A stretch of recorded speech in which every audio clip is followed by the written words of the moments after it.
Right, well this card trick is actually a revised version of one I posted recently called Color Correction.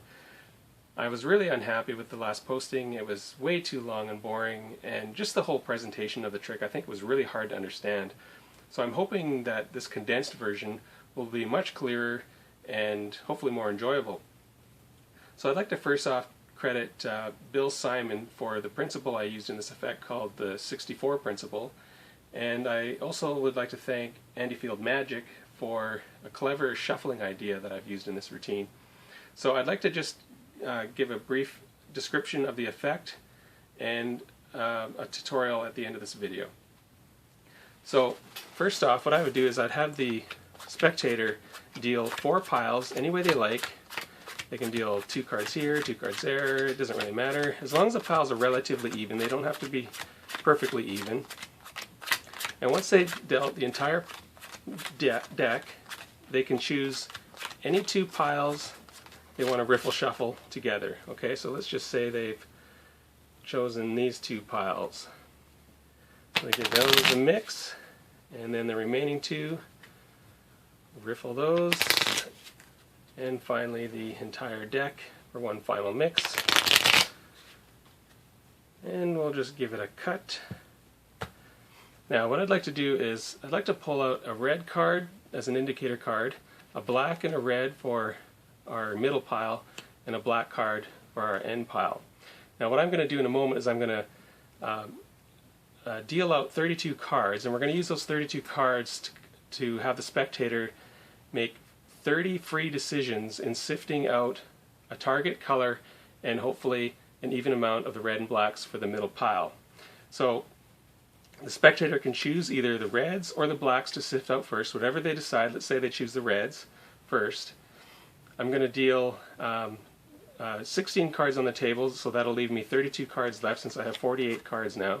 1, 2, 3, 4, 5, 6, 7, 8, 9, 10, 11, 12, 13, 14, 15, 16. So we'll set those aside.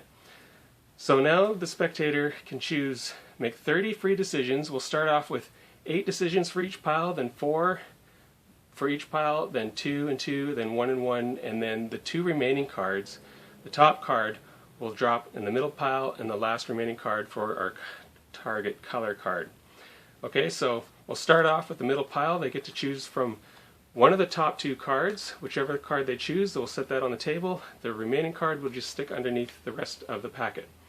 So we'll do this for 8 decisions. So make another decision, that's 2, 3. We'll go through this relatively fast. 4, 5, again they're deciding whichever one of the 2 cards. 6, 7, 8, so that's their 8 decisions for the middle pile. And now hopefully they can decide on sifting strictly the red cards with the next set of 8 decisions. So 1, 2, 3, again this is all random decisions. 4, 5, 6, 7, and 8. Okay, and now we're back for the middle pile with, like I was saying before, we're going with 4 decisions. 1, 2, 3, again completely random decisions. 4, again 4 for our strictly our reds. 1, 2, hopefully reds. 3, 4. Now 2 decisions. 1 and 2 for that pile. Another 2 for strictly reds. 1 and 2. And then down to lastly 1 decision for our middle pile, say that card. And then our top 2 cards they decide for the last decision, say that one, hopefully that's a red. Now the remaining 2, like I said, we've put the top remaining card in the middle pile and the last card with our target color, the red. So hopefully we've got all the reds here and the beginnings of an even amount of reds and blacks for the middle pile. Now we're going to sift out the black cards out of 32 cards, the same decision-making sifting process like before. We're simply going to pick up our reds and blacks in the middle, and we're going to add those to the remaining reds and black mix to make 32 cards. We'll just give those a quick cut, and now we'll go with the sifting process as before for the blacks. So we'll start with the middle pile like before. Any card, 1 for 8 decisions, 2, 3, we'll go a little faster this time, 4, 5, 6, 7, and then 8. Then we'll go for hopefully just the blacks. 1, 2, 3, 4, 5, 6, 7. Of course, you wouldn't go quite this fast, but I just want to go a little faster for the video. So 8 and 8, and then we'd go for 4 decisions. 1, 2, 3, and let's say they decide with that for 4.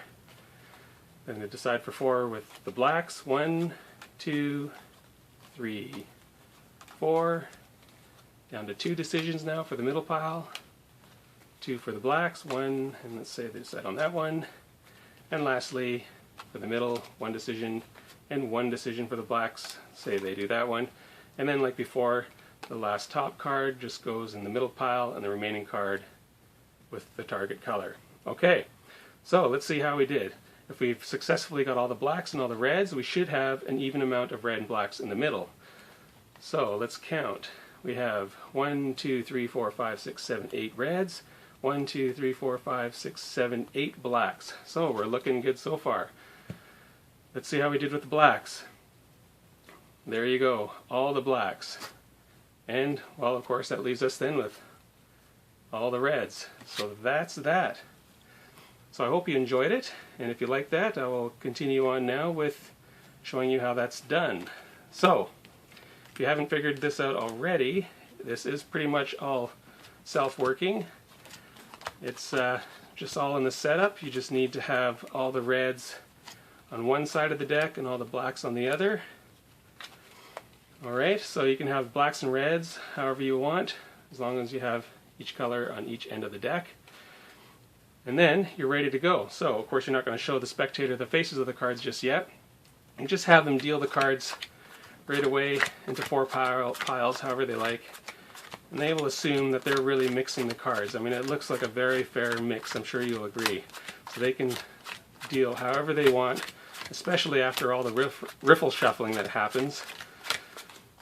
So once they've dealt relatively even piles, you have them choose any 2 piles to riffle shuffle together. Now I recommend that you riffle shuffle the 2 piles that they choose so that you can guarantee a nice even riffle shuffle. It doesn't have to be perfect, but it should be relatively even to guarantee that this trick will work. So you go on a nice even riffle shuffle. Alright, we'll do that again for the entire packet. Next, what you want to do is you want to cut the deck in half as best you can, and then that will leave you to just spread just a little bit of the cards from the bottom of the deck. You don't want to spread them all because then they'll see all the grouped up black and red cards. So just enough, just, you know, the start of the spread at the bottom so they can see a mix of red and black cards. They'll of course assume the rest of the deck is just mixed red and black.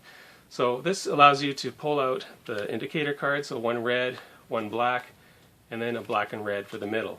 Then what you want to do next, as you're explaining about how they're going to sift their color of whatever they choose, you're going to just casually, without them seeing the packet of course, you're just going to hold this to yourself, just look for where all the blacks and reds meet and just split the deck right there and just casually cut the deck and complete the cut, and then you're ready to go.